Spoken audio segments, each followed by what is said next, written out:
TV9 বাংলায় স্বাগত। আপনাদের সঙ্গে রয়েছে আমি শর্মিষ্ঠা। 24 ঘন্টাও হয়নি ঋতব্রত নেতৃত্বাধীন তৃণমূলেও ভাঙনের ইঙ্গিত। নব্য তৃণমূল থেকে অনেকেই ফিরতে চাইছেন নেত্রীর কাছে। বিস্ফোরক দাবি ইটাহারের তৃণমূল বিধায়ক মোশাররফ হোসেনের। তৃণমূল মানেই মমতা, মমতা মানেই তৃণমূল। মন্তব্য মোশাররফের। অভিষেক নয়, মমতার নেতৃত্বে ফিরতে চাইছেন অধিকাংশ বিধায়ক, দাবি মোশাররফের। তারাই নিজেরাই বলছে আমাকে বা আমার অন্য সহচরদের যে আমরা সাইন করেছি বটেই বিরোধী এই দলনেতা নিয়ে, কিন্তু আমরা নেত্রীর কাছে আছি। তাই আমরা নেত্রীর সঙ্গে যোগাযোগ পাচ্ছি, নেত্রীর প্রতিনিধিদের সঙ্গে কথা বলছি, যেমনটা আমার সঙ্গে কথা বলেছে। তারাই নিজেরাই বলছে আমরা নেত্রীর অধীনে আছি, নেত্রীর অধীনে কালীঘাট থেকে আমরা পার্টিটা করব। সুতরাং অনেক কিছু দেখার বিষয় আছে। দল ভাঙেনি, দল অটুট আছে দিদির অধীনে। প্রয়োজনে এইসব কাজ দল ভাঙাতে গেলে আমরা যেটা সমর্থন করব না, এলওপির ক্ষেত্রে আমরা সমর্থন করেছি বটেই, কিন্তু আমরা দিদির অধীনে থেকে যাব, ফিরে আসবো। কিছু কথা বলেছে অভিষেক ব্যানার্জিকে নিয়ে, বলেছে যে তার অধীনে আমরা পার্টি করতে ইচ্ছুক না। সেটা দল দিদি ভাববে, নেত্রী চেয়ারপারসন ভাববে কাকে রাখবে আগামীতে পদ পদবিতে, কাকে রাখবে না রাখবে। উনি অনেক কমিটি ডিজলভ করেছেন, এবার নতুন করে রিসাফল করবেন, কমিটি গঠন করবেন গণতন্ত্র অনুযায়ী, তখন উনি ভাববে কাকে রাখবে কাকে রাখবে না। তবে শুধুমাত্র মোশাররফ হোসেন নয়, নব্য তৃণমূলের আরও এক বিধায়কের গলাতেও মোশাররফের সুর শোনা গেল। মমতা ব্যানার্জিকে বাদ দিয়ে কিছু করার মানসিকতা নেই, মমতার বিরুদ্ধে আমরা নই। পরামর্শদাতা নয়, মমতাকে নেত্রী মেনেই ঋতব্রতকে বিরোধী দলনেতা প্রস্তাবে সই, দাবি পাঁচলার তৃণমূল বিধায়কের। মমতা ব্যানার্জিকে বাদ দিয়ে কিছু করব এই মানসিকতা আমাদের এক নেই, আজও নেই, আগামী দিনেও থাকবে না। আমরা হাওড়া জেলার যারা এমএলএ 6-7 জন আমরা অন্তত এই কথা মানব না, আমরা যেটা মমতা ব্যানার্জির বিরুদ্ধে আমরা নই। হ্যাঁ, মমতা ব্যানার্জি নেত্রী হিসাবেই বলে আমরা সই করেছি। পরামর্শদাতা আলাদা জিনিস, তো পরামর্শদাতা কে পরামর্শ দেবে না দেবে সে তার সঙ্গে এর কী সম্পর্ক আছে। দীর্ঘদিন ধরে রাজনীতি যার হাত দিয়ে করে এসেছি, যে মমতা ব্যানার্জি আমাদের সর্বোচ্চ নেত্রী, সেই নেত্রীকে মেনেই আমরা চলব। আপনি কি 58 জন তৃণমূল বিধায়কের মধ্যে আছেন? হ্যাঁ, আপনার তাহলে নেত্রী কে এখন? আমার নেত্রী মমতা ব্যানার্জিও আছেন, অভিষেক ব্যানার্জিও আছেন। দেখেন, রাজনীতির ক্ষেত্রে কে কখন নেতা হবে, কে কখন নেত্রী হবে বলা যায় না। শুধু আমি কাউকে মুছে দিচ্ছি না। কিন্তু ঋতব্রত বন্দ্যোপাধ্যায় তো আপনাদের দলনেতা। না, ঋতব্রত বলেনি যে আমি নেতা, বলেছেন যে দিদিকে নিয়ে আমি চলছি। মমতা ব্যানার্জি আমাদের নেত্রী। কিন্তু তাদের তো আপত্তি আছে অভিষেক বন্দ্যোপাধ্যায়কে নিয়ে। সেটা আমি অত কথা জানি না, কারণ কে কোথায় আপত্তি আছে সেটা তাদেরকে জিজ্ঞেস করবেন। আমি এতটুকুই জানি ঋতব্রত বন্দ্যোপাধ্যায় বলেছে আমাদের নেত্রী মমতা ব্যানার্জি, আমাদের নেত্রীকে নিয়ে আমরা চলব। ওকে, 58 জন আলাদা একদিকে, অন্যদিকে শোভনদেব চট্টোপাধ্যায়, মদন মিত্র, ওদের মতো বর্ষিয়ান নেতারা রয়েছে। এখন দেখুন, ওদের ব্যাপারটা আমি বলতে পারবো না, আমার ব্যাপারটা আপনি জিজ্ঞেস করুন, আমি বলে দিচ্ছি। আপনার নেত্রী মমতা বন্দ্যোপাধ্যায়, নেতা ঋতব্রত বন্দ্যোপাধ্যায়। আমার নেতা অভিষেক বন্দ্যোপাধ্যায় যেমন ছিল, মমতা ব্যানার্জি, এখন আমাদের এখানে ঋতুব্রত বন্দ্যোপাধ্যায় বারবার বলছেন যে আমরা দিদিকে নিয়ে চলব, মমতা ব্যানার্জির নেতৃত্বেই আমরা চলব। তৃণমূল বিধায়ক মোশাররফ হোসেনের মন্তব্য অমূলক, দাবি করছেন সন্দীপন সাহা। বিভ্রান্তিকর মন্তব্য করেছেন মোশাররফ। ইতিমধ্যেই বিরোধী দলের স্বীকৃতি পেয়ে গেছি, এখন আর এই ধরনের বক্তব্যের কোনো মূল্যই নেই, মন্তব্য সন্দীপন। যা হওয়ার হয়ে গেছে, আমরা অরিজিনাল অপোজিশন হিসেবে স্বীকৃতি পেয়ে গেছি।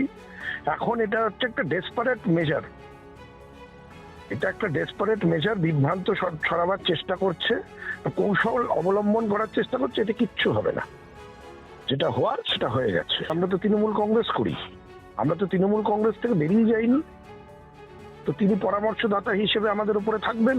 মোশাররফ হোসেন সে এখন আর কোনো পায়ের তলায় জমি সরে গেছে, সেই জমি সরে যাওয়াতে এইরকম কৌশল অবলম্বন করে চেষ্টা করছে একটা বিভ্রান্ত ছড়াবার। সেইটা ছড়িয়ে কোনো লাভ তার হবে না, সে কোনো কিছুই এর থেকে পাবে না। আমার সঙ্গে 4 জনের কথা হয়েছে, যে আমরা এই অস্বস্তিকর পরিবেশে আছি, দিদিকে একটু আমাদের অবস্থাটা জানিয়ে দেবেন, আমরা দিদি ছেড়ে বেরোবো না। একাধিক বিধায়ক, তাদেরকে ভুল বোঝানো হয়েছিল।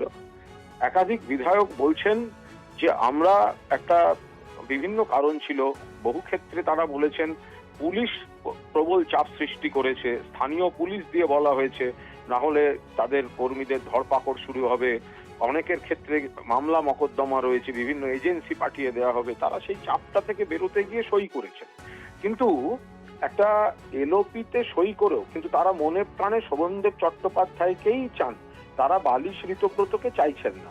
কিন্তু তারা ওই অবস্থায় সইটা করেছেন, কিন্তু তারপর যখন তাদের বলা হচ্ছে যে এটা আরো কিছু পদক্ষেপ, আমরা আলাদা তৃণমূল, সঙ্গে সঙ্গে তারা অনেকেই বলছেন যে আমরা নিজেরাই তুমুল অস্বস্তিতে আছি, এলাকার কর্মীদের কাছে অস্বস্তিতে আছি, এত বড় বেইমানি মমতা ব্যানার্জির সঙ্গে করতে পারবো না।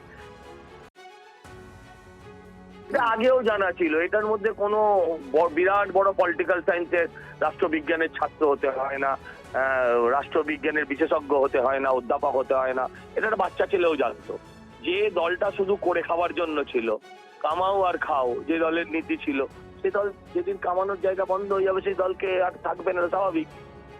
এখন দুটো ফুল ছিল, জোড়া ফুল ছিল, সেটা অর্ধেক অর্ধেক হয়েছিল, আবার জোড়া ফুল হয় কিনা সেটা দেখার এখন এসব অনেক নাটক চলবে।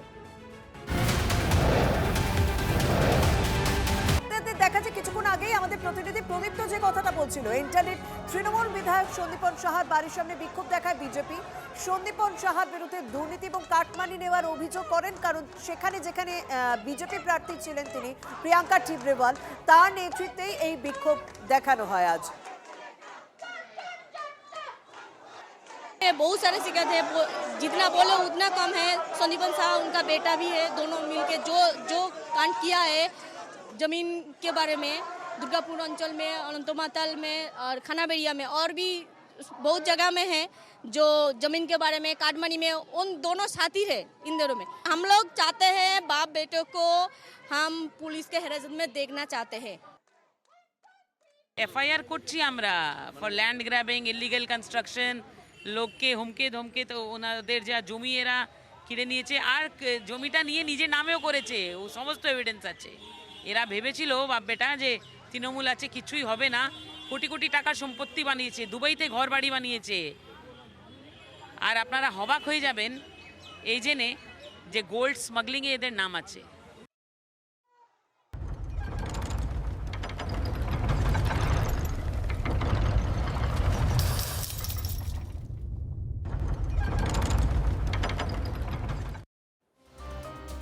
নিজের দলের পরিষদীয় দল হাতছাড়া মমতা, কি করবে কালীঘাট তৃণমূল? নজরে মমতার পরবর্তী কৌশল। আপাতত বিধানসভার বিজ্ঞপ্তির অপেক্ষায় কালীঘাট তৃণমূল। ঋতব্রতকে বিরোধী দলনেতা ঘোষণায় স্পিকারের বিবৃতির অপেক্ষা মমতাপন্থীরা। বিষয়টি নিয়ে সুপ্রিম কোর্টে মামলার ভাবনা কালীঘাট তৃণমূল। 8ই জুন দিল্লি গিয়ে আইনজীবীদের সঙ্গে কথাও বলতে পারেন মমতা। পার্টি থেকে রেকমেন্ড করে অ্যাপয়েন্টমেন্ট দিয়েছে শোভনদেব চ্যাটার্জিকে। স্পিকার এই রেকমেন্ডেশনটা অ্যাকসেপ্ট করা উচিত ছিল, করেন।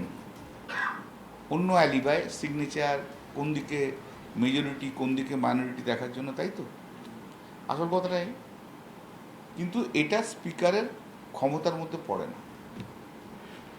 হাউসে যখন কোনো মোশন হবে তখন স্পিকারের ক্ষমতার মধ্যে পড়ে কোনটা ভোট নেওয়া হবে কি কোনটা ভোট নেওয়া হবে না। ইন্টারনাল পার্টির ম্যাটারে স্পিকারের কোনো ক্ষমতা নেই।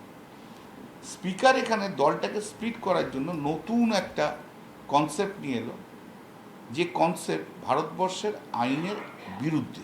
প্রিসিডেন্ট and practice has to be followed, এবং লেজিসলেটিভ পার্টি কখনো অপোজিশন এটা ডিসাইড করতে পারে না। অতএব এটা অবৈধ, আমরা কোর্টে যাব।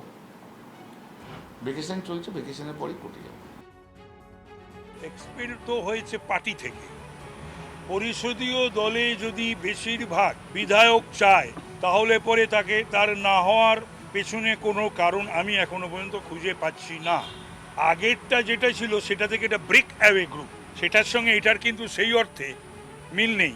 এটাতে তো মমতা ব্যানার্জির সই নেই, বক্সির সই নেই, অভিষেকের সই নেই, তো তাহলে পরে আর Mamata Banerjee is being paid back by her own coins. Mamata Banerjee 15 বছর ধরে কি করেছিলেন মনে নেই? সব দলকে ভাঙবেন, বিরোধী পক্ষ থাকবে না, একটাই তৃণমূল থাকবে। আপনার দলে তো মিক্সড ফ্রাইড রাইস, কোন দল নেই? বিজেপিটাকে কিরম ভেঙেছিলেন মনে নেই 21-এর পর? তো সুতরাং ভাবিয়া করিও কাজ, করিয়া ভাবিও না। মমতা ব্যানার্জি বোধহয় এটাই জানতেন না যে জন্মালে মৃত্যু হয়। আর আমরা জানি তৃণমূল কংগ্রেসের পক্ষ থেকে সন্দীপন সাহা এবং ঋতব্রত বন্দ্যোপাধ্যায় এই দুই বিধায়ককে বহিষ্কার করা হয়েছিল, কিন্তু স্পিকার বলছেন যে তৃণমূল বিধায়কদের বহিষ্কারের চিঠি বৈধ নয়, বহিষ্কার করতে হলে শোকজ করতে হয়, সময় দিতে হয়। কি বলেছেন বিধানসভা স্পিকার রথীন্দ্রনাথ বসু? শুনুন। पार्टी कॉन्स्टिट्यूशन में उसमें जो चिट्ठी दिया है निष्कासन करने के लिए वो चिट्ठी वैलिड नहीं है, पहला। और दूसरा है निष्कास करने के लिए किसको शोकॉज करना पड़ता है, उसको टाइम देना पड़ता है। आज ही चिट्ठी दिया जाए आपसे निष्कासित, वो तो नहीं होता है। इसीलिए उसका निष्कासन उन लोग नहीं मानता है जो ज़्यादा MLAs है, 58 MLAs है। लॉ में जो है उसी किया है, इससे ज़्यादा भी नहीं है, कम भी नहीं किया। उनको थोड़ा जो LOP के लिए जो चिट्ठी दिए थे, चिट्ठी में थोड़ा लैकुना था, इसलिए जो नेक्स्ट में जो स्टेप लिया वो चलिए आके सब दिखाया जो ऐसा ऐसा है, वही हिसाब से हम लोग डिसीजन लिया। उन लोग बोला है कि ये सिग्नेचर ठीक नहीं है, सही नहीं है, खुद सिग्नेचर नहीं किया है। हम लोग CID को दे दिए जी आप जांच करिए किसका किसका सिग्नेचर।